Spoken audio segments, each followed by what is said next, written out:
BRUCAST is back, baby. This Brewcast episode is brought to you by the Brewcast Store. Explore a store filled with awesome goodies from hoodies to t-shirts to mugs. We've got you covered. Stay in style with Brewcast. Embrace the shock, set the trend. Visit now brew-cast.com/store. Link below.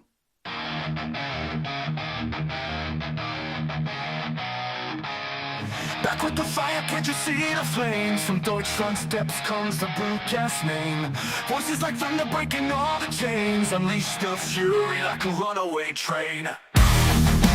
Alright, hi everyone, welcome back to another Brewcast episode. If it's your first time watching the show, make sure to like and subscribe.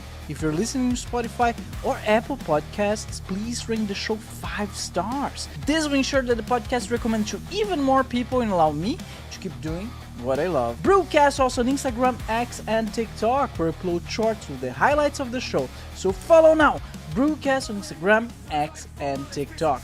Links in the description below. Back here we thrive, we survive!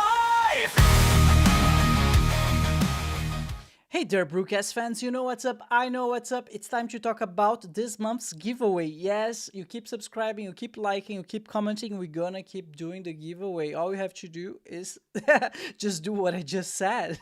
Keep liking, keep commenting, and keep subscribing. We're gonna announce the winner of the giveaway at the end of this month. It's a surprise giveaway. We're gonna, all you have to know is it's gonna be some type of Brewcast merch. So stay tuned and good luck. Our guest today is Paradis. He's a relationship and NLP coach, public speaker, and two-time Amazon #1 best-selling author who helps people build lasting, healthy, love relationships. From dancing with legends like Michael Jackson to launching Project Equinox coaching, Andre's journey is one of transformation and purpose. All right, Andre, how are you doing? Thank you. That's, I always, every time I hear an introduction of me, I go, who is that guy? Oh, wait, it's me. It's every time. It's like, who are you talking about? Oh, wait. Anyway, good to be here, my man. Thank you so much for being here. It's a pleasure, man. It's a great introduction. And I need to point out, let's take that out of the way as soon as we can. You danced with Michael Jackson. What? Yeah, I was a professional commercial dancer. I started dancing when I was 15 years old in high school doing ballroom, but it transgressed into, if you're going to make a living, you got to go commercial world. Moved to Los Angeles, got my first job on the road that allowed me to actually get settled here, get an agent, and, started back in those days. It was all about music videos, TV commercials, movies, film, but a lot of music video was very popular for dancing and dancers. So, yeah, and made it to Michael Jackson. I worked with Prince. I worked with Paula Abdul for 2 years. I worked with Julio Iglesias. And traveled the world for 15 years, just dancing, teaching, choreographing, and putting concerts together. So, been an adventure. Oh, well, that's a huge adventure, man. I don't know, I don't know what even to say. So you've been in video clips with Michael Jackson, could you say that? And with Yep. Prince, yes, Yep. So Yep. if we go to one of them, we can see you in the background. Yep. Hell yeah, man! That's amazing. It was pretty wild because I came from Quebec City, Canada, right? So I'm Canadian in a snowbank. Made my way to Los Angeles and climbed to the top. That was, it's funny. My family used to go, "What do you get? Make a living at dancing? What is wrong with you?" Because they're all professionals. Hmm. But that's all I wanted to do. That's all that brought me joy. That's all I was wired for it. I was built for it. I had all the abilities built in. I don't know where that came from, but that was my gift. And so they're all like shaking their heads at me my whole life until I get to Michael Jackson. And they go, "Oh wow!" So and then they started taking credit for it. Like my mom's like to this day, it's like, Oh. he got that from me. I'm like, really? 10 years of talking smack, but all of a sudden, like, you're proud and I got it from you. Wow. Anyway, so it's pretty funny. Yeah, but from what I hear, it's always like that. I watched a video of Mr. Beast the other day. Are you familiar with that guy? Mm. He's like this internet celebrity. He's like probably the biggest YouTuber in the world right now. And he said, "Bro, for the first 10 years, everyone was saying I was crazy. I was just spending all my time grinding on YouTube, just trying to make it, just pouring all my energy into it. And everyone's, you're wasting your time, you're wasting your life. And then all of a sudden, he's like, the hugest thing in the world. It's like, Mr. Beast, how are you doing? I knew it. I knew you would make it. Sure, sure. It's funny. It's funny. It's very funny. But people to people, right? Yeah, yeah. And Andrea, for how long this dancing journey lasted? Because from what I The understand, it last was a huge part of your life. no, it was I call it like stage one of my life. I Oh. did for like 15 years. I stopped in 2002 with Paul Abdul. Like that was my last like because what happened is I was married. My wife's a ballerina, so we both travel extensively and all over the place. And for a few years of our marriage, we was just all over the place. And Ooh. uh, but when we decided to start a family, I wasn't gonna be travel on the road to raise my kids. Like I was not. That's my that was my life. I didn't have parents to be there that were present. I was not gonna be that guy. So by the time we decided to start a family, when I quit dancing, I told my agent I was just gonna stay local. I don't travel anymore. She went crazy. She's like, dude, all the money is abroad. I go, I know, I'm not doing it anymore. I'll stay in town. And so in order for me to stay grounded, I opened a car business in Los Angeles that was 6 minutes from my house and 2 blocks from the kids' school. So per design, my life it was focused on my kids and my marriage. And so at all costs through the entire my kids' childhood, both of us, not just her, me and her, with every recital, every parade, every celebration, we were both there. And that was by design and on purpose. So I quit dancing for the sake of raising a family and Hmm. be present as a father. That was stage two of my life. Stage three is now this business. So I see, I see, I see. Yeah, I mean, that's a noble reason, very noble reason. I had a art director at one of the gaming companies that I worked at, and the thing is, for about 10, 15 years, something like that as well, around that duration, he was a professional male ballet dancer, right? And I think your cat is very hungry. yeah, I know. Can you, babe? It's The cat's getting picked up on the mic. Yeah, but it's fine. It's fine. What I wanted to say is, so that guy, he was like he devoted his entire life to dancing, like to the job, and he said Yep. that the only reason is completely different from yours, but he said the only reason that he quit is because his body couldn't take it anymore. Oh, It's for it sure. it's like he told me that's like it's like a professional athlete level of care that you need to take with your body. Absolutely. Is that the case? Oh, absolutely, absolutely, absolutely. Especially in the world of ballet, it's very, very structured. It's very strength driven. You know what I mean? And then eventually the bones can't take the pressure, the strength, the pushing all the way through. So, yeah, ballet dancers can you please get him out of here? What's the name of your cat? Theo, yeah, he's a person. He's a person. He thinks he's human and he talks to you like you're supposed to understand what he's saying. But I forgot what I was saying. We're talking about the how heavy it is on the body when you're a dancer. No, it's basically they say like professional football players Yeah. are not as good a shape as ballet dancers. It's that demanding. It's that What? the flexibility and the strength is unforeseen. It's very rigid and it's very it's takes its toll. Like so, I get it. I did stop dancing for that reason, but I remember at one point thinking like I'm gonna have to go behind the scene if I stay in this business because I can't kick my leg to my face, you know, for the rest of my life. There's a point where your body goes, that's not happening, right? So, uh, so physically, it's a physical job, and your body as you get older will cause limitation. So if you can't do it like you used to do as a youth, and some other kid could just come in, you're now out of a job.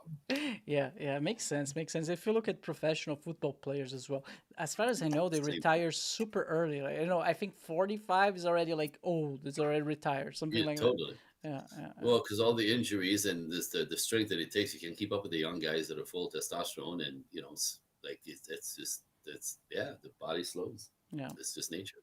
All right, Andrew. So, as you mentioned, that's phase one, just phase one. I don't know if you follow Marvel, the Marvel Cinematic Universe, that phase one, phase two. Yeah. Funny. All right, and then you said phase two. It was a car business. There's a car business. So I come from family of there's four boys in my family, and my dad uh, owned a break and muffler shop my entire lives when I was little. My first memories of being in the garage with a screwdriver under a car. Yeah. So I love the smell of oil and gas. We're all the same. We're car crazy. We're car crazy, all of us. My dad, when I was like, all the four boys would take every year when the new car model would come out. We would put us in the car. We would go to all the car dealership to check every model of every brand. So to this day, I can tell you, like, a 76 Cadillac as opposed to 78 Cadillac looks the same, but the grill's different. Like the details of, like, we watch every year's model come around. So we're car crazy. And so for me, in Los Angeles, there's a lot of classic cars still. They're getting rarer and rarer because there's no rust here. There's no winter here. There's no water here, right? There's no snow. Um, so you could, so my frenzy of car loving was triggered in Los Angeles. They're everywhere. And so to me, it was a no brainer. I had experience in the business because I fixed and painted my very first car when I was a teenager. Um, and so I'd learned this from an apprentice. I became an apprentice at a body shop that was local in where we lived, and was a kid that would show up every day to learn. And so after 3.5 months, he taught me how to do body work and fix and paint. Um, that never left my brain. So when I quit the road, the first thing I thought is, let's have some fun with some cars in Los Angeles. And part of my frenzy about this is I like to restore older cars because there's nothing to replace them. So that became partly part of the business, um, to rehabilitate, save older cars, meanwhile fixing other people's cars. So that was kind of that's a complete pivot, right, from being on the road all the time to working out of a body shop 6 minutes from my house. But it was quite welcome. I'd done the road. It sounds glamorous, but after a while, it gets old. I mean, sounds fun. But oh, It was. there's something wrong with the sound. Now I can hear myself in the background. Well, weird. Nothing to Did see. you change something, or Nothing. maybe I'm just sitting here. maybe it Did it was? change? Yeah, yeah.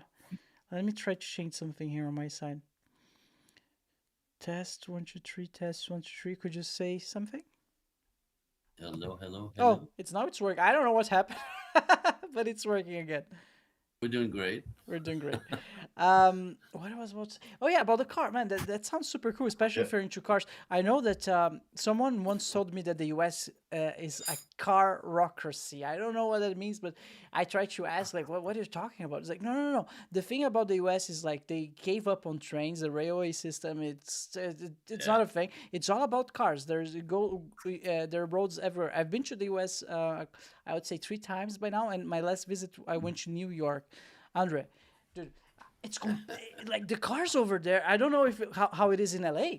You tell me, but the cars in New York, they're huge. Like they're 2 times, 3 times the size of the cars we have here in Europe.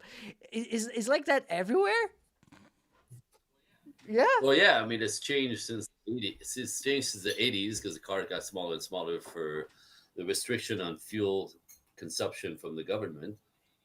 So in the 80s, actually, all the American cars kind of got downsized, um, and too fast. So this is when the Japanese took over the world as far as building cars that are efficient. So I mean, America was Chevy, Pontiac, also built Cadillac, Mm. Oldsmobile. These were like standards around the world of quality and style. But when the government forced everything down, the 80s plus even anymore. They disappeared. When the classics is still here. Mhm. So, but here are huge because we have freeways and we have freeways in space, right? In Europe, like if you go to Italy, there's this is why they have little scooters because the streets is 4 feet wide. Yeah. I mean, here we have freeways with 5 and 6 and 7 lanes. It's We have beautiful. this, we always have. So the cars reflect, the space that we have, and yeah, So you need to tell me, you're one of those who are against electric cars, or just all about the. absolutely, completely, Come on. completely, it's complete Why? crap. It's complete crap. Well, first of all, in the name of saving the planet, it's crap because it's actually cost. It takes 30 to 35% more resources to produce an electric car, and the batteries with what's the mining they used to do. Um, the batteries are the most polluting thing in the world when the battery's dead. So people don't know this, but it's more damaging to environment to build an electric car by 30 to 35%, and it's more damaging. The battery left over is more damaging than a Ford F-450 fuel consumption for its entire life. So it's more polluting. It's crap. So it's just part of the agenda of solar climate warming and all that stuff. So if you either believe in that or you don't, and I don't. And there's a lot of data on this, and some people think I'm crazy, but electric cars are crap. It's stupid. Like it makes no sense. It makes no sense. Why would you want to park your Tesla for an hour trying to charge it when you can fill up my car in 2 minutes flat? If you flip that around, right? If you said like, wow, we had only electric cars for decades, and you go, oh my god, we have this new technology. You put up a gas station and fill up in 2 minutes. Here you go. We'd go, God, that's amazing. You see it? So this whole Yeah. thing is ridiculous. Sorry. I mean, I'm a car guy, and if you're a car guy, you don't drive electric, nothing. One, Huh. one of my friends, one of my friends, like, I have a Prius. You know how much mileage I got? I'm like, stop talking. That you do not. You're not a car guy. I get it. So go ahead with your little piece of crap. I'll be driving my Monster V12 Monster and enjoy it much more than your little Prius. Sorry. So if you have an electric car, you automatically are not a car guy.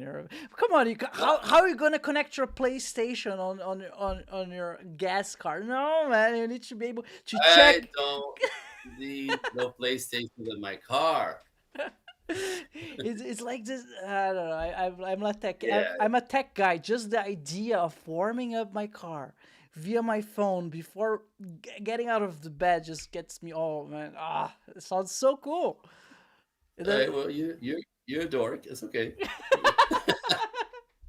okay, need you okay. guys. We can all be the same. And that's the part, right? That's the fun part. Hmm.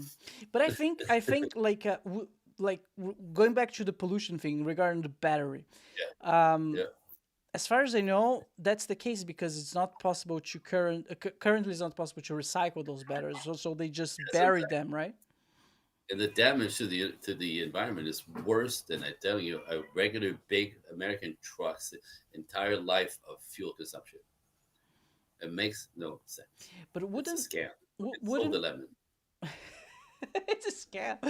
But don't you think that it's possible, just possible that that's just the beginning, and over time, at some point, it will shift, and the batteries and the battery optimization will be so efficient. You're gonna be able to drive so far with the electric cars that they will end up being more, let's say, viable.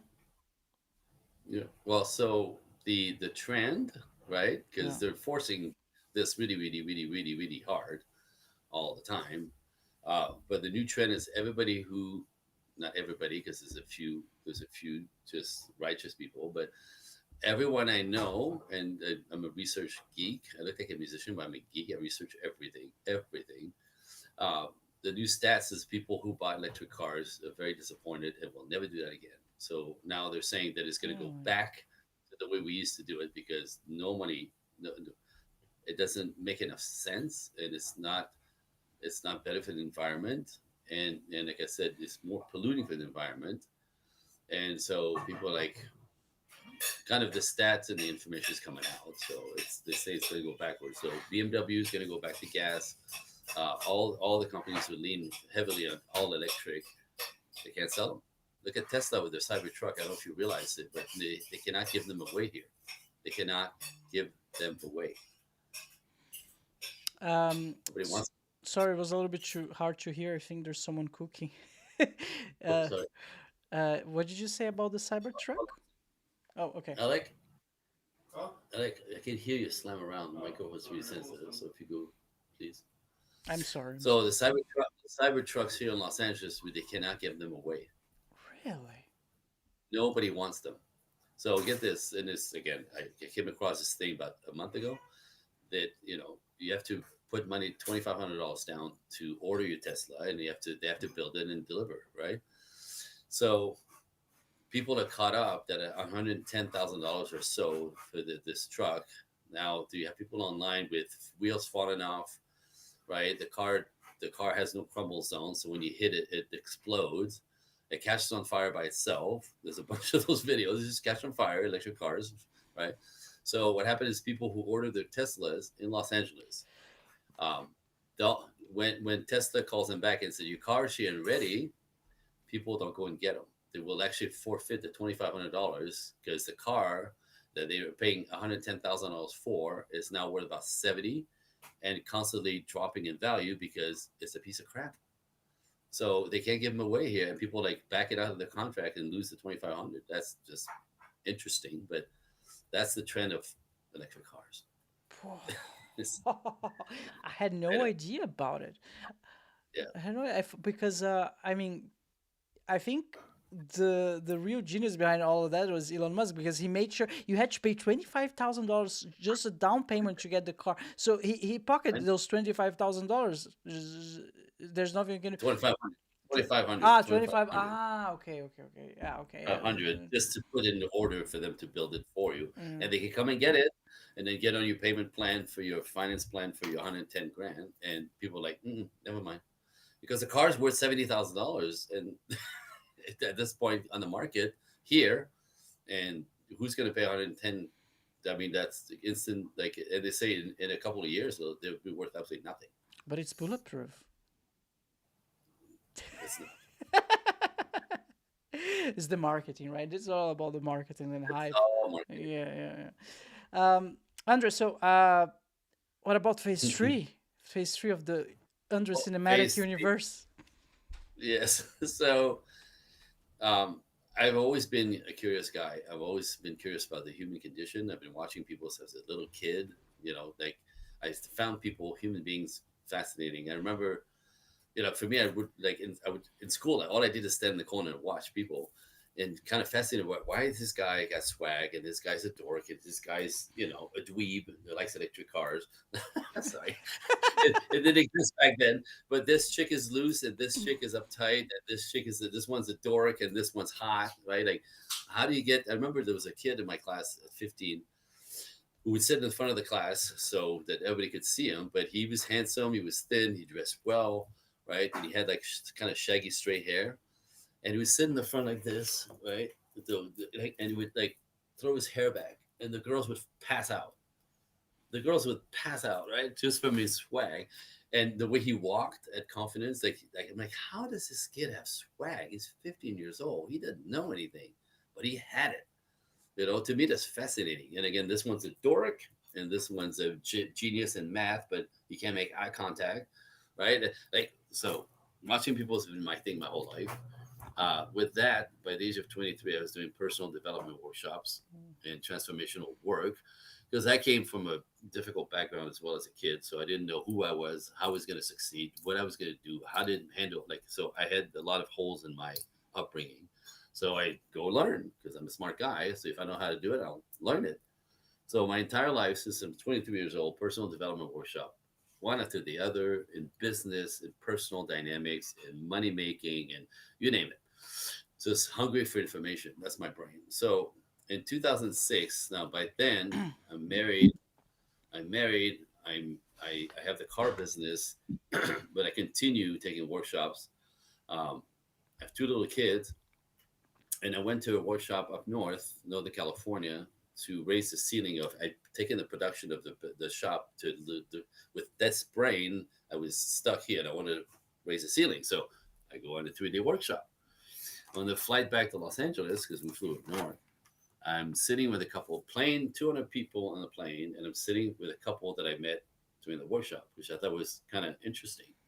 Of all people, these two sitting with me, that's a 3-3 kind of set up in the plane. Do you know what I mean?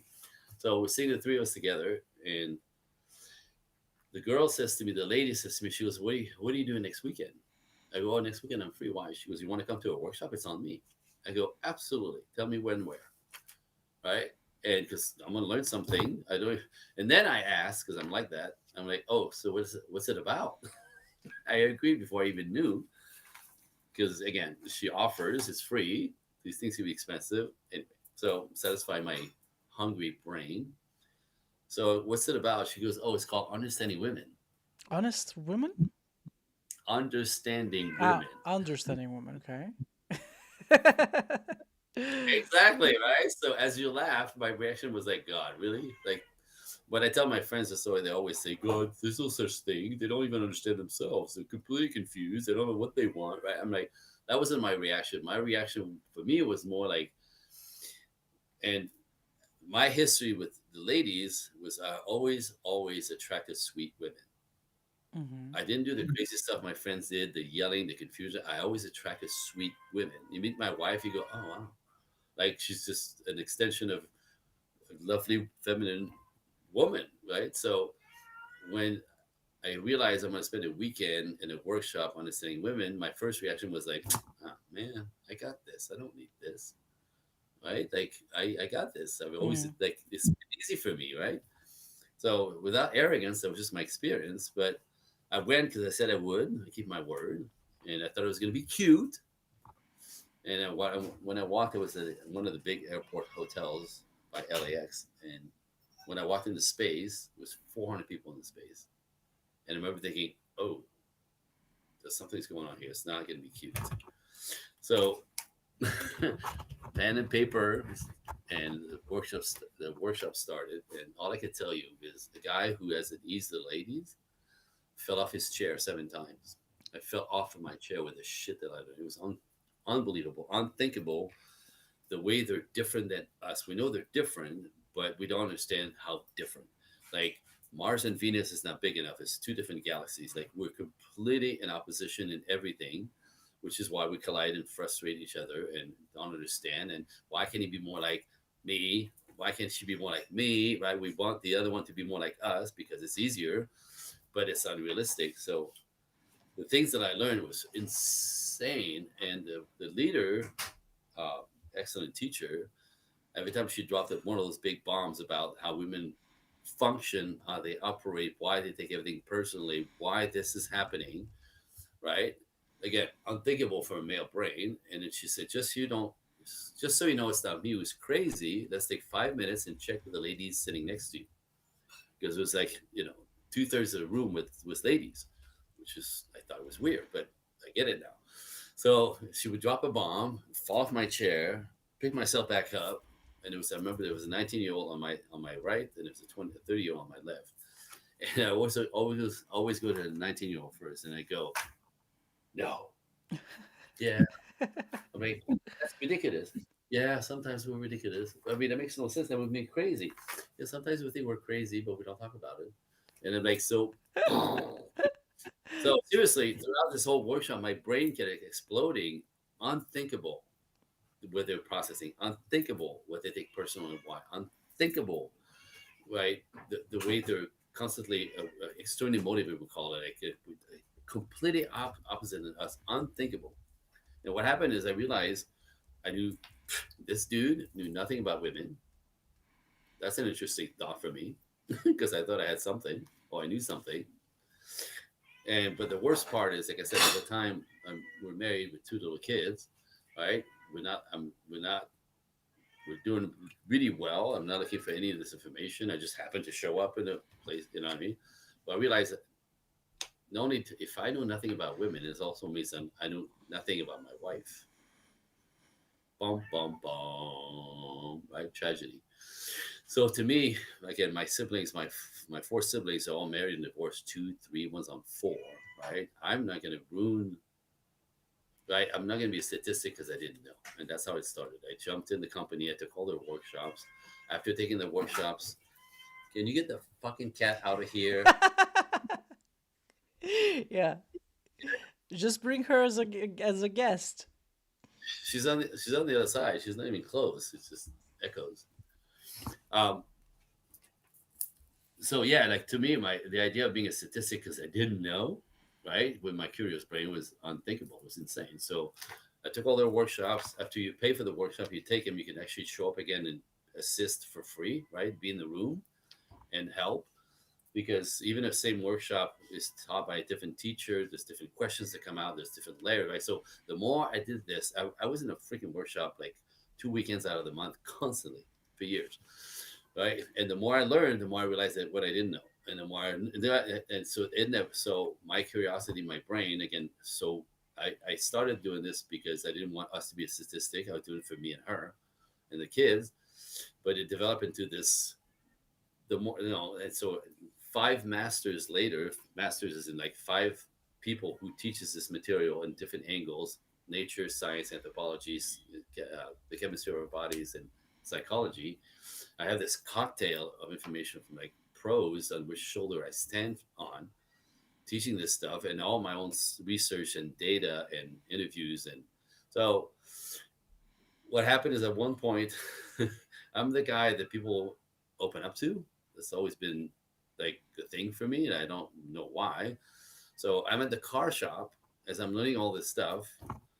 People would come in, drop their cars off for me to repair, and open up to me. They would spill their entire beans on me. They would just tell me their personal life. They were like, my wife is so, my husband, right? And I go, okay, okay. And then so all of a sudden, counseling, because I know the stuff. This stuff. I understand this stuff. I understand the place where we tripped on each other. But I mean, it got worse and worse. At one point, the guys, there was, I would have to close the door when somebody started crying, and the door was always freaking closed. The guys knew with the doors closed, don't come in, right? So I started coaching in my business with the people who'd come up and open up, and so I opened. I started Project Equinox in 2009. This was 2006. That was 18 years ago. 2009, I launched a company because I decided I was going to teach this stuff. It was fun. I'm a teacher at heart, and I did both businesses for a long time. Almost killed me because they both kept growing, and eventually I had to sell the body shop because it was impossible to. I almost died. I mean, doing everything for 5 years full time was too much. So I sold the shop. I sold everything and dedicated myself to this business. So now I help men and women, men, women is the same thing, by the way. So the dynamic that works in long-term relationship is not gender based as opposed to energy based. We learned that from the gay couples, the people who successfully have 30-year relationships all have something in common. Could you So do the repeat that, straight. please? The energy part? So it's not about gender, it's about energy, Okay. right? Everything in nature is polarized. There's a masculine and feminine, there's a yin yang, there's a black and white, there's a positive magnet, negative magnet. Everything in nature is polarized. There's no equality in nature. It's always polarized. That's the only thing that continues the species. That's how everything gets to expand and grow, right? Everything is polarized. But in our culture, we decided to neutralize men and women.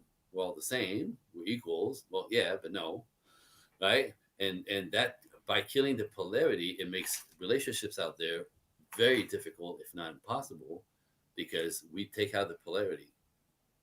See it? So that's it. It's energy that you bring. So it's there's one of each temperament that come together and pull each other. That's So basically in a gay dynamic, that would be one of the partners are more feminine and the other is more masculine, even though they have the same gender. ta-da, ta-da. Okay, okay. Exactly. So that's exactly the thing. So, in a world where we masculinize women a lot, that's why there's a lot of conflict because masculine men would not be controlled or led by a woman, right? Like this disrespectful.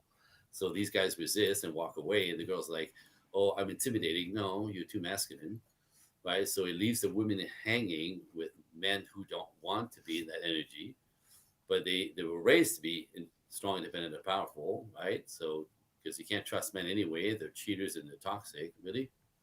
So now in our culture, 50% of the world's population, men, are made ashamed and made wrong for being men. So the women of nobody wants like who's gonna try to create a relationship when the men are the problem and they're toxic and dangerous and right masculinity is toxic. Masculinity is not toxic. It's the lack of masculinity in man that makes them toxic and dangerous. It's the Ooh. men who, yeah, are you with it? It's the men who are soft, who can't control their emotions, who don't have any value in the world, who take their control on the weak, women and children. Not man. Masculine men will protect women from these guys. So the ones who cheat, who lie, who scam, who con, are all feminine men who don't know who they are and can't control their damn emotions, so they're dangerous because they're still on testosterone. Every dude in jail is a girl with a penis, an insecure girl. So masculine fact, they're Every all dude in jail what? It's a man. It's a girl with a penis. Okay. it's like they're scammer, cheaters, liar, killers, murderers, robbers. They're all Okay. feminine men who don't want to work. They want the shortcut. They want the ease. They're too good to work, right? People are working the stupid. So you see it? That's not a masculine man. Masculine men conquer themselves, push through life, conquer something, are competitive, build their character, which builds their confidence. And those are the guys who typically are successful. And these are the guys who want, women as to find a wife and have a few kids that become his legacy. Puts his arm around the whole thing, called a kingdom, and he goes, "Look what I did." That's what masculine men do. And Wouldn't every you guy in jail is not one of those guys. wouldn't you say that's more about values than feminine or masculine energy? Because in my opinion, it would be more about values. Because I can imagine there must be men in prison who killed someone out of they had a rage attack, or I don't know, they made a scam. I don't know, maybe they're even there by accident, but it doesn't mean that they're more feminine, right? They're just They are. They absolutely are. They're okay. emotionally unstable and financially Oh, unstable. They're emotional. Who's more emotional, men or women? um, I feel like the right answer here is women. That's a fact. It's not toxic. It's a fact, right? And again, 90% of the guys in jail have no daddy, so they never had a Hmm. good role model. They don't know how to be man. They've been castrated by their mother, not by accident, not because she meant to. It's because a woman cannot raise a man into manhood. That's just nature. So these guys don't know how to be men, but they want to feel powerful on some level. So they put a gun in your face and go, huh? So now do you see me? Right? So it's just really, really toxic. So 90% of men in jail have no daddies. And we know that's why they're the way they are. They're unstable financially, emotionally, erratic. They can't control their emotions, and they will snap and kill just because they can't control their What emotion. Where men pride themselves in controlling their emotions. what if that's just the environment that they were brought in? It often is, but environment means what? No daddy, and thug life on the street. I get it. It's not their fault, but it's a fact. They're not masculine. You see it? You see it? Where's the cat? Show us the cat, man. Come Are on. we not? Come here, you piece of shit. Come here. Come here. You want to squawk? Come here. Come. Oh, oh, I have the same. He's beautiful. It's beautiful. But it's a pain in my butt. It's Oh, so clingy. oh my God. One second, guys. We need to hijack the podcast for a second to talk about cats because I have exactly like the same. One sec. Hunter, come here. Oh, there you go. They're brothers or See? something. Look at this. White paws. White paws. Tuxedo cat, they call it. Green, Yours green, has a little bit more white, green eyes and green stuff. eyes. Yep. Okay, okay. Bye, But Hunter. yours is not a pain in your butt. I want to put mine in my room. Okay? Okay, Hold on okay. a second. Because I'm not dealing with this. How are the odds? I mean, there must be a bunch of tuxedo cats out there. I'm making a big deal out of it. There must be a bunch, but it's cool. Looks exactly the same. Man, I had no idea about this whole energy thing. It makes sense.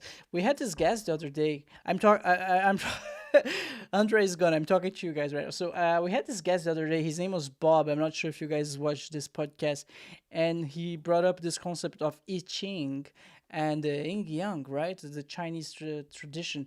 And he said like everything in life, not only relationships, is all about the flow of energies constantly changing and moving, and how the dot inside of the ink will become the young, and the dot inside of the young will eventually become the ink. They are constantly growing and mutating. um Hi, Andre. So Right. I was just mentioning to the audience how we had this guest the other day on the podcast who said that the little dot inside of the ink is actually always in motion. Like all the dots inside of the ink yang, they're always growing and becoming each other. It's like a never ending cycle. It's all about motion. And I really find fascinating that you brought this into relationships. It's not about gender, it's about energy. This was really That's interesting. it. Straight up, straight up, straight up. And you know, like, and again, if you look at, I think this example because it takes it home out of gender, but there's these two guys here in Los Angeles who do personal development workshops, right? Yeah. So they're partners, not life partners, they're business partners, right? They're not together, they're two straight guys. However, watch the yin yang of this, right? One's extroverted, right? He's on stage, he grabs the mic, he talks to everybody, opens all the doors, right? He's in your face, like extroverted, like that guy, right? That's who he is. That's who he likes to be. The other guy, the partner, right, is exact opposite. Doesn't want to get on stage, has stage fright, doesn't want to talk to anybody. He's the content creator, is in the office on the computer, right? He's the builder of that. It's just, you know what I mean? And they come together and one creates, one delivers. Together they have a fantastic business because they're yin yang. You know, if they're both trying to get the microphone, we have a problem. And who's going to create content, right? So love relationships are the same. There's a polarity. Everything in nature is polarized. It's the only way that it'll last. And what happens is when we have a culture where women are now strong, independent, powerful, and act very much more into masculine men don't want it, and they walk away from it. And they often will attract feminine men who don't provide, protect, cherish, give support. But feminine men just want to be comfortable and take. So they encourage women to go girl, get that promotion when he's on the couch, spooning the dog and smoking a joint. She works double time and he's not, right? He moves in with her, he borrows money from her, he's driving her car. Like, this is a shit show that women deal with nowadays because we raised them all to be masculine. And the polarity of nature will have him attract those soft, bitchy, unstable men who don't pay, who don't provide, don't protect, don't want your children, don't want to marry you. None of that. Do you know what I mean? Which is very hurtful when you've been involved with somebody. And in the end, she loses respect for him, dumps him, right? But what happens is women don't understand. They keep attracting feminine men and they think that's men. And then they go, men are shit, men don't step. No, those guys aren't men. But if you're masculine as a woman, you'd only attract feminine men. It's just nature. So what works better is still classic. What if the argument to what you just said is, well, we're happy? What'd you say to that? Who's happy? Let's say a couple in a situation that you described. For example, the woman is working double hours and the man is not, and you said that eventually Yep. there's gonna be some resent in the relationship. Eventually, Is that eventually, yeah, eventually what happens, the woman gets tired. Women are not really wired. Okay, here goes another trigger warning. But women's chemistry is not sustainable for a lifestyle of competition like men. We have testosterone, they do not. They have very little, right? We have 15 to 20% more, 15 to 30% more testosterone in our bloodstreams than a woman. This is the jet fuel to fight, to compete, to push, to conquer the world, to whatever, right? We have the jet fuel. They don't. So theirs is using adrenaline, which eventually by the age of 30 plus, they're exhausted, they're tired, they don't want to work so hard, money doesn't make them happy. So even if that works for a while, right, they typically don't last beyond a few, like less than 10 years typically. really? Because she's tired, she wants him to step up, but he won't because he doesn't want to, he never has. Don't try to change me. She loses respect for him, she's exhausted, and she dumps him. Wow. I mean, that's the story. So these don't last. So they'll work for a minute, but they don't last. So my job is to teach people how to build long-term healthy relationships. That means 30 years plus. And I have two sets of men here in Los Angeles who have been together 30 years. And guess what they do? Just like my guys in the partnership, one leads more, one supports the lead more. But the one who leads more, that's who he is. That's his personality. That's his temperament. And the other one is also that. That's his temperament. He doesn't want to lead, doesn't want the target on his back. He wants to support the lead. That's what works. So when women nowadays don't want to be in a supporting role, they want to be in a leadership role, it's a shit show. It's a shit show. I don't know why. It should work better. We equalize the playing field. It should be better. Doesn't work. Classic works Just saying. best. Classic was back with a modern twist, right? Because I often get it, accused of like, you should dumb it down for you guys, go back to the 50s. I'm like, that's not what I'm saying. That's rude. That's not what I'm saying. It's a modern way to do what works classically better. And that's what I teach. So Okay. Man, I have so many questions. This is getting bring it. this is amazing. So let's say going back to I really like the energy thing. I'm sorry. I have one more question about it. So what for example, if you have a man who's extremely stable, extremely, let's say, driven, and is looking for stability and healthy long-term loving relationship, Mhm. will he Yep. keep attracting disorganized, immature woman, because that's the opposite? Is that the case? I'm Pretty asking. much. I'm asking for a friend. Now, and this is when your value system comes in. You talk about this about values, right? So a man who's got his life together knows who he is, knows what he Yeah. wants, knows what he wants to build.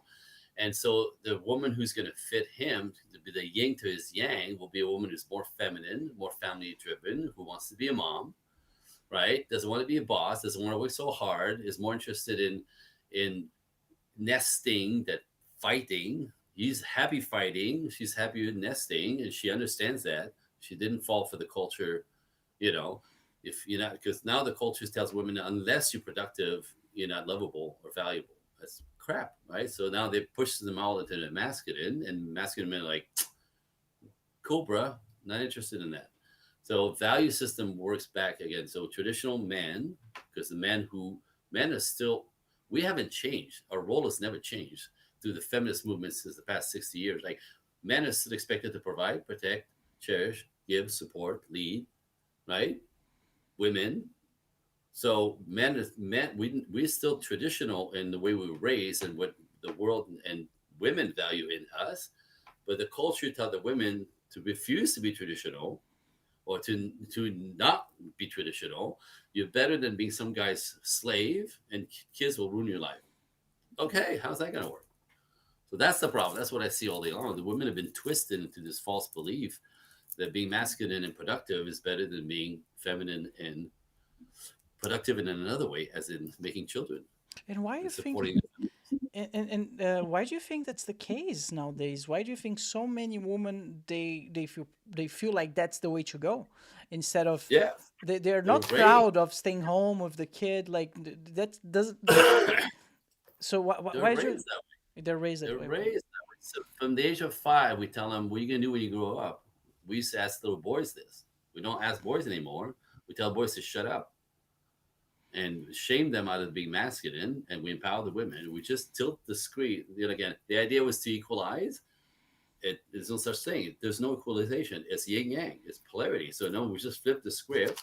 It's a shit show. No one understands what's going on, and it confuses the shit out of everyone because we're going against nature. And you can go against nature, right? Like the past few generations have done it, but the price to pay is lonely women without children and husband, and men who just like, fine, I'm done with these girls, not doing it, right? Like, so it's not better, it's worse. Everyone's confused. It should work, it should be better. We have all the choices. It's not. It doesn't work.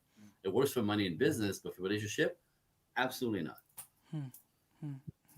Yeah, as far So as much so, so much so that the gay people taught us what works, and all couples that succeed do yin yang. what do you say? One's more masculine. Go ahead. What do you Sorry. say? No, go ahead. I'm sorry, I cut you. What do you say about the bisexuals then? Because they are all over the place. Where do Yeah. they fit So in the energy thing? they, They go back and forth. They're They go called back and forth.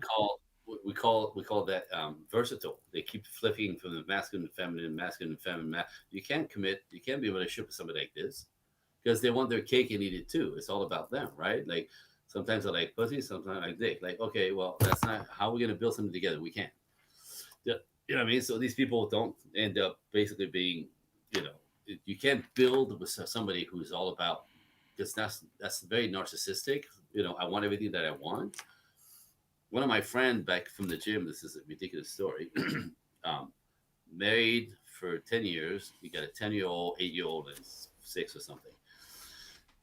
He knows what I do for a living, so he comes at me and he goes, "I need your help." I go, "What's up?" He goes, "My wife wants to leave me. She's bored and she wants to leave me because I work all the time and she stays at home and she has 3 kids." He goes, "Well, yeah, well, now she has a girlfriend and she's moving to Vegas and she wants me to pay for her move." And wait, what? I mean, what do you mean she has a girlfriend? She goes, "Oh, well, What? yeah, I didn't tell you this, but when we met, when we were young, 10 years ago, she used to bring a girl home with her once in a while. We'd have threesomes. It's like I'm the luckiest guy in the world." Right? His girlfriend would go pick up chicks and take him home, and he thought he was a lucky guy. Well, yeah, of course he's lucky, but they go, "But you don't marry a chick like this, you dumbass." Like, because now she's bored. Now she wants to. She goes back to being with a girlfriend, and now you're holding the bag with the 3 kids. You don't, right? So again, you can't build something with bisexual or narcissists. You can't because it's all about them. Just saying, not judging. It's just fact. Yeah, but I think it must be sad. I mean, it's a It's valuable very sad. knowledge. Um, Andre, I need to ask you. Recently, I came across this chart. Apparently, is a relationship personality chart. You can correct me the correct term, but apparently everyone fits in one of those four. Either you're secure attached, Hmm. disorganized attached, avoidant attached, Yeah, or there was one more like anxious, anxious. anxious. How real is this, and how can this help us if it is real? It's so real that it's the first thing I do with my clients. Oh, So people who have attachment issues come from poor family system and children. So if your parents, you're ashamed for your feelings, you're gonna shut down, right? You become anxious. You become anxious. Um, Number four, disorganized, anxious, um, avoidant, right, or secure. So most of us don't have secure childhood enough, right? Some do, obviously. The people who get married and make that work or have natural, they have, they've been loved right by their families, and they actually are able to build connections and relationship with people easily. They're not avoidant, they're not anxious, they're not freaked out, they're not confused, right? But if you weren't loved right, which is the rest of us, right? So you're afraid of relationships, you don't want to get hurt. You've never been loved right, right? So anxious and avoidant comes from one's more masculine, one's more feminine. Anxious people are people who are afraid to get dumped. So they attract people who will dump them. And avoidant people are afraid to lose themselves in the relationship, get sucked in and lose themselves. That's typically masculine. And same thing, they'll find somebody who's too clingy and lose themselves and dump them, right? So we basically repeat the pattern of our childhood. So these come from trauma in childhood. Only one is healthy. The other three are just a mess, but most of us have a version of the mess. So first thing I do with my clients is figure out why they're anxious, avoidant, and or what's the word? The other one. disorganized. Disorganized, yes. And it goes right back to childhood. It's back to mom and dad, 5 to 7 years old, when they made decisions by themselves from the world that they lived in, right? So Hmm. when a young kid at the age of 5 plus realize their condition, they can think and feel what's going on around here. And if we're not loved right, our parents are toxic or shitty or not present or abandoning or abandonment, neglect, abuse issues. Some people have all three plus sexual abuse, right? We take that personally as children. We think there's something wrong with us, and off we go, proving that to the rest of the world. It's what our brain does. Whatever our brain believes, it will seek out. It will keep seeing it and finding it and go, haha, see, I'm not lovable. See, I'm a piece of crap. See, the world's a terrible place. See, men are toxic. See, you can't trust them. Do you know what I mean? It's the same mechanism. If you understand that, if you buy yourself a white Tesla, I'm gonna laugh at myself here, just bringing that up. But if you It's buy yourself a okay. white Tesla, You can buy it. you will know. You will not. But if you buy yourself a white Tesla or a red Tesla, you'll notice all of a sudden they're everywhere because your consciousness now is aware of this new reality, right? So as human being, we do this. If we believe we're not lovable because we were loved poorly or been abandoned or neglected, right? We actually go out in the world and seek it out. We prove it, which is a terrible design. So when I get to heaven, we're gonna have a conversation because that's crap. That is crap. Animals don't live like this. We do. So we're damaged at 5, and we spend the rest of our lives fighting it. So avoidant, disorganized and anxious is all a result of childhood. So that has to be dismantled. What I say is I can't get anybody in a healthy relationship. I cannot get anybody in a healthy relationship until we clean up the baggage from your past. And that's part of my work with NLP, right? Is to get to release the trauma from the nervous system, so they stop trying to prove the point from the decision they made at 5. It's that simple. How easy But it is? drives. Sorry, go ahead. It's that powerful. It's essential in order to get your life together. If you have to clean it up, you have to do your work. Let's say someone is extremely motivated and is doing everything they can to do the work. Yeah. How easy or fast would you say a transition from highly anxious or highly avoidant or highly stressed into secure? Like what would be the appropriate or expected time frame for someone who's like in the extreme and but is also very ambitious? It never really completely goes away, Oh, but it will. No. It's always, it's like a bad memory. It's like a fuzzy memory, right? It's something that it was so impactful on your nervous system, right? It's like the first thing your computer hard drive of your brain recorded, and it becomes what it goes to first. It's a default system, right? So you can put some add-ons to the computer and keep adding some apps and stuff. That's still the hard drive drives, from the basics. So that's our brains. Now you could start disconnecting that default system because it's untrue, but it doesn't get erased. It's just because it gets to not drive you, but it's in the background. Like you're still conscious of it, but it's not driving you any longer. And from anxious to able to consider relationships, or avoidant to be able to consider, or disorganized, my experience is there's 6 months of hard work, and there's about a year and a half of it settling and moving into that new direction. So it's a couple of years to actually be able to wrangle yourself together and now be able, understanding your trauma and the release and your attachments, how to attach to somebody who's secure as opposed to attract another anxious or an avoidant. That's what we do. It's kind of sad. well, it sounds worth it if it's for a lifetime of joy and pleasure in healthy relationships afterwards. I would say bring it on, you know? Yeah, no, all my clients, all my clients are a version of like, okay, so this isn't working. Right? I'm What? stuck in the loop, Oh, right? This okay. is not like, no, it's not working. Like they come at me because life's not working. They Okay. keep attracting the boys, or right, the losers, or the soft man, or the man keep attracting masculine women. Like what? So they, by the time they come to me, they realize that whatever they try, whatever they try to ignore in the past, whatever they try to lean in, that they keep creating the same stupid dynamic again. It's because our brains that way. So they come at me with, all right, that's it. I'm done with this stuff. I know nothing. Obviously, I can't get out of this, because you can't really get out of this yourself. Like you can't. You need help to do the work. You can't do it by yourself. Books, podcasts, and videos will not help you, right? Because this information doesn't create transformation. Transformation is about doing it and be actively, viscerally experiencing it. So that's the work that I do. So that's the whole concept. You have to lean in and do the work. Otherwise, you're trapped, and you don't even know you're trapped. And you think the world is happening to you, that life is doing it to you. It's you. It's It's you. you. It's all you. It's not. It's nobody's fault though. But it's like from a place of, if it's me, then we could fix it, as opposed to being a victim and the whole world is a terrible place and men are all shitty and women are crazy. Because a lot of people are stuck there, right? That's not going to help you.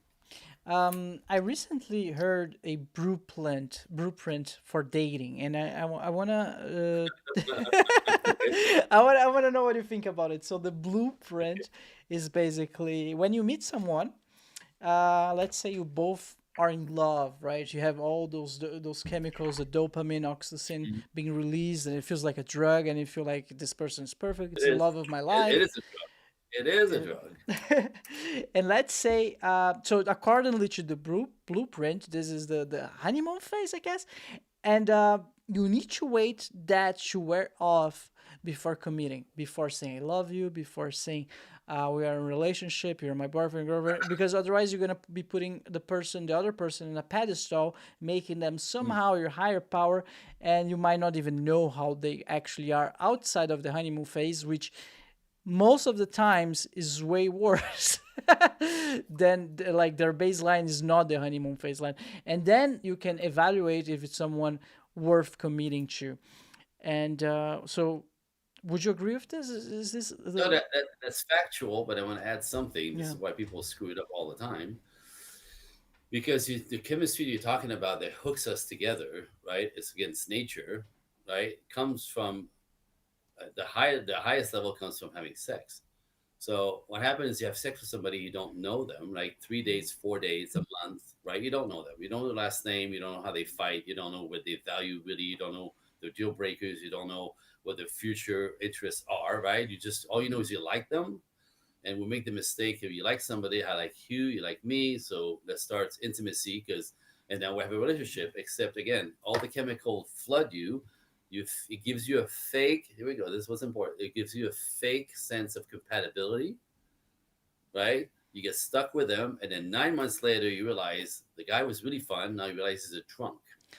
The girl was really fun to party with, but turned out she likes three guys at the same time. Not exactly wife material, right? So that's what I'm saying. So honeymoon phase, yeah, it's like it's all new, it's all fresh, it's exciting. We're very easygoing, nothing bothers anybody, right? And that lasts about 3 months, and there's no sex until that phase gets on the other side of I like you so much, I want to build something with you, be my girlfriend, right? Then we cross the line, and then it's a development of it. So there's 4 phases of a relationship. The first 3 months is the honeymoon phase. The second 3 months is the imperfect phase. That's when people start farting and burping in front of each other. They don't do that in the beginning. It's true, right?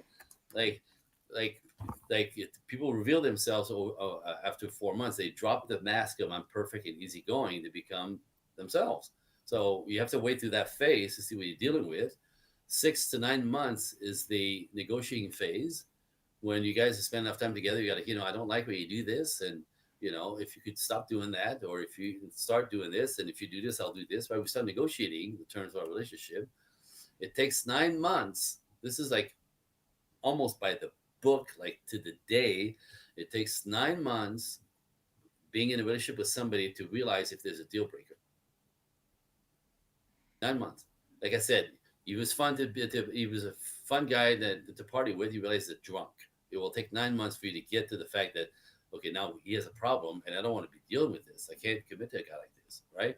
Or that she's, you find out she's got 50 body count, right? And like, okay, well, that's not exactly girl that makes marriage material. Now, there's fact on this, but there's data on this. Women who've been run through lose the ability to bond with oxytocin, and really they only have a 20% chance of a relationship going long term.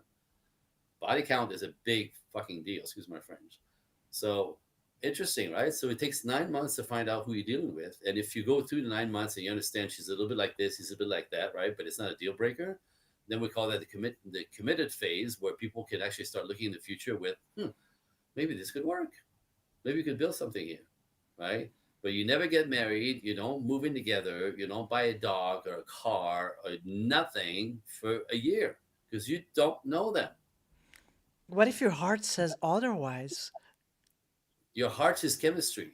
So yes, you can have all the feelings, but if this person is your person, he or she will be your person in a year from now. Yes. There's no reason to jump everything, right? People who are smart learn what works as opposed to what doesn't work.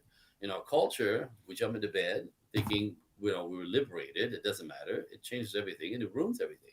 For most men, having sex too early with a girl before he really likes her just puts her in the to play with zone, never to marry zone. And women are like, I don't understand. Well, because nature has its own way there too. By the way, men want to marry virtuous women, not loose women. And if you're going to be a girl to have fun with, you'll never get married. And it's fine. You're going to have a lot of fun, and he will too. And he'll hang in there 2 weeks, 2 months, or 2 years, but you're not getting married because that's not married. Men marry virtue, not vaginas. Men marry virtue, not vaginas. Beautiful.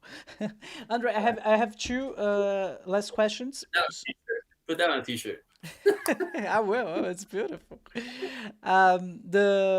The two last questions. The first last question is, how much did your relationship with your wife change after you acquire all of that knowledge? Because you mentioned you went to several of those talks, and you remain Years of years, years. and how the relationship evolved with her, like I assume it got deeper.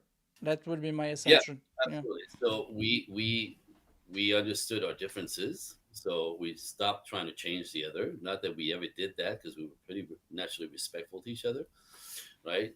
Uh, she understands men. She has five older brothers, so she didn't try to change me. She was able to let me be me, which is rare. Most women don't want to change their man. Most men want the woman not to change when they marry, right? Interesting. Again, we're completely opposite. So um, she never tried to change me. She was respectful that way, and I supported her and loved her, and she felt safe that way, and so it worked. What the worked, what the work ended up creating for us is a language when things go sideways. Do you know what I mean? Mm. Because like conflict resolution is actually how you get tighter in a relationship. It's not when everything goes fine that life is good, because you don't learn anything when everything's fine. There's no trouble, right? It's when there's trouble. How do you deal with trouble? And most of us are not trained into conflict resolution, right? And men and women communicate completely differently. That's a whole another level. But we don't. We have a different filter how we listen and speak, which constantly would make us miss the boat. So we end up screaming at each other because we're not being heard. And now we're saying shit that you can't take back and it's hurtful. And this is how you destroy a relationship. So we learned the tools of conflict resolution. And by the way, the people who succeed in relationships, they all have another thing in common that they have is they have each other's back first. I want her to win and she wants me to win. So when there's trouble and we're in conflict, we don't fight, we don't scream, we take our corners, we calm down, we come back and go, what happened? Why'd you get so mad? Well, my dad used to do this because often it's based in childhood, and our triggers are based in childhood always. So, but you can actually talk about it. Do you know what I mean? So, and again, and when you feel safe that your partner has your back and your best interest on both sides, conflict resolution makes you go tighter. You grow tighter and tighter. And so it's not the fact that there's peace in the house that brings you closer. It's trusting that the other person has your back, and when there's conflict, we fix it, and so we get tighter. So it's completely backwards than what everybody thinks. And this tightness is not codependency, right? No, it's coming together. It's a relationship. It's a yin yang. My wife's strengths are different than my strengths, but together, boom, unbeatable, right? In our marriage relationship and yin yang, like we complete each other in ways that I can't do by myself, and no, neither can she. So we're not meant to be alone. We're not meant to be isolated. We're made to be coupled up. That's nature. Because actually, and there's a lot of data on this. I'm in Los Angeles, a lot of rich people here, right? But when people cannot achieve a healthy love relationship, whether they're wealthy or not, they feel like losers. They feel like failures. So it's the number one telling of the quality of our lives is the quality of our relationship. It's that important. So to clean that up, to learn how to do this is what I teach, right? But it's not fluffy. Like it's the number one telling of the quality of people's life, both men and women, is the quality of relationships. So it's important. And out there right now, it's crap. It's all backwards. Everything that's normal is now stupid, and everything that's stupid is the new normal. Well, again, welcome to nature flipping you off, because you're going to go against nature and you're going to lose. You're going to pay. And some people wake up early and avoid the, the destruction, and most don't. Most don't. Man, that's so interesting. I could go on. But I, I could do all day long. I would like to address one last topic. I think it's very Yes, sir. important is regarding breakups. So Mhm. I feel like whenever you go through a breakup, feels like it's the end of the world and life is meaningless. And we've talked a lot about building relationships, what it takes to be in one healthy relationship. But let's say it just didn't work out. It's over. Um, and it feels like your life is over. Yeah. What do you have to say to those people? Well, I mean, like I said, if you understand the love dynamic is the one that affects us the most, right? Then when there's a breakup, again, it depends if you've been together 3 weeks or 3 years, obviously, right? There's more investment the longer you've been with somebody. But if a relationship fails that seemed to be going somewhere, that you're hoping goes somewhere, it's like a death, right? This part of the relationship that was you're looking forward to, the future that you thought you were building is now dead. And there's a mourning that has to take place. It's like losing your parents, right? There's a death, there's an adjustment to life is now never going to be the same because everything that I thought was going to be is now gone. And now I'm alone, I'm depressed, right? Again, your traumas will haunt you back and say, see, nobody loves you. You're not lovable, right? No one cares, right? The world's a terrible, like, no. So it triggers all of your insecurities, and it takes for most people a couple of years to recover from a heartbreak. Now, what's interesting? Are we going to go there? Let's go there. It's pretty intense. It's pretty. Let's go. Uh, Let's go. it's pretty. What's the word? Advanced information. But you always attract the person who will trigger your triggers. So the fact that you're attracting the same type person is the lesson you're trying to learn, right? So the person, if you do it right, right, every relationship is an upgrade of you doing your healing work. Are you ready? So again, it's intense to explain. I'm not going to go in details, but so if you do it right, the person you were in a relationship with that failed, you stay in the relationship. Are you ready? This is counterintuitive again. You stay with them, or you stay with them until you feel empathy for them. You know what that means, empathy? Like you feel bad for them Hmm. for what's happening, and apathy, which means you have no longer an emotional reaction when you think or talk to them. So when you're with somebody that you were with for whatever years, and you can stay in the relationship till you actually stop, you feel nothing for them, empathy, apathy, right? You've learned the lessons, you've been upgraded.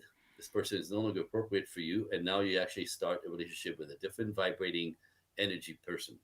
This is the upgrade. So it's all essential, it's all beautiful, even though it's often devastating. It's an upgrade. It's us learning to manage our internal injuries with somebody else.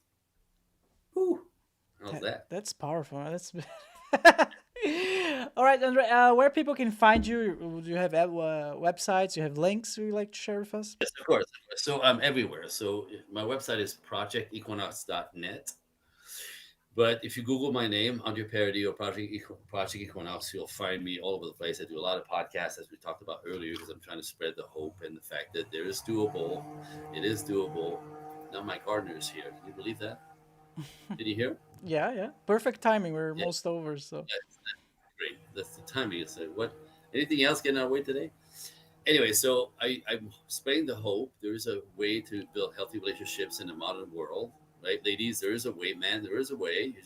You have to you have to let go of everything the culture is teaching you mostly, because that's why you confused and it's not working. So my God mission is to spread this to the teach this to the masses through disruptors like you and everybody else that I get to meet. Anyway, so I used to have my own podcast, and I noticed there's two types of listeners on podcasts. So I have a gift for you listeners, and I will let them qualify themselves. Are you ready? So if you're what I call an information seeker, these are people who like start poking around this information, right? What's that masculine feminine thing I keep hearing about? I don't understand. Like, What does it matter, right? The people were starting to look into the material, trying to start their research and or understanding. Information seekers. If you qualify yourself as an information seeker, I'm going to send you directly to my email. It's my private email. You go to Andre, Andre, coaching, COACHING, the number one at gmail.com. And in the subject box, if this is for the ladies, if you write um, irresistible book, I will send you a copy of my book that I sell on my website. It's called The 5 Feminine Qualities High Value Men Find Absolutely Irresistible. This is the fruit of my work with men. It's 30 pages. It's a workbook, so you get to fill it out. It's amazing. And the 5 high qualities, ladies, have nothing to do with your butt or your hair color or your height. It's energetically the 5 qualities that men respond to, look for in women. So, information seeker, come and get it. Andre Coaching One, Irresistible book. I'll send you a copy, digital. You have to print it. The other type of listeners that I noticed are like, and I think you're one of them today, as of today, like stuff that I said resonated. Like, oh, wait, oh, never thought of it that way, right? Oh, oh. And when I talk about the loop is the lesson, right? So if you find yourself in a loop by saying stuff like men are all or women are all, they always and never, it's you. It's you, it's your past haunting you, driving you. So if you're more of a an action taker person, same thing. Go to my email, andrecoaching1@gmail.com. In the subject box, just write talk now. And what I'll do is I'll send you a link to my calendar. You find yourself an hour that's open, and we'll have a one-on-one conversation like you and I are having right now. In that call, to find the loop, in 15 minutes, I have the loop. We go back to childhood, and we find out exactly where the wheels came off for you and why, as a woman, you're so masculine and you can't fall into your feminine or be vulnerable to the masculine. And as a man who's too feminized, that women, you get put in the friend zone all the times because you've been feminized. So when you understand what happened at 5, 6, and 7, always the same time, always that window frame, that it's not your fault. You're not broken. There's nothing wrong with you. You're a product of your past, which is what I fix with NLP. Get that off of you. Then if that's fixable, which is it is, right? Oh, liberation. And then what's the dream? What's the dream life? Are you young enough? You want kids? You realize you want kids and a husband? You want long-term relationship, long-term companionship, whatever, right? So in that call, we'll go through the whole cycle. And on the other side, people choose to work with me or not. There's a bunch of ways to work with me, different ways, small, medium, large. But for some people, just that call alone, to realize there's nothing wrong with them, is completely liberating. So that's my gift. I get paid to do this, but this one is a gift for you listeners. Andre Coaching One, talk now. Takes a little courage, maybe, but this is who I am. Like, you get exactly this guy. I'm on your side. I'm trying to help and decode. And it's the stuff that you don't know that's keeping you suffering. So, again, if you're going to do your work, show up. The people who show up who win in life. You know what I mean?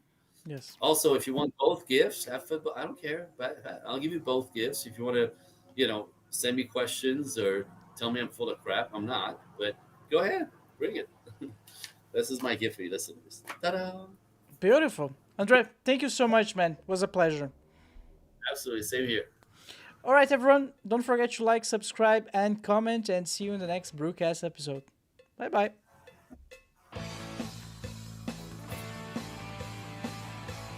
Thank you so much for hanging out with us today. If it's your first time watching the show, make sure to like and subscribe. If you're listening on Spotify or Apple Podcasts, please rank the show 5 stars. This will ensure that the podcast is recommended to even more people and allow me to keep doing what I love.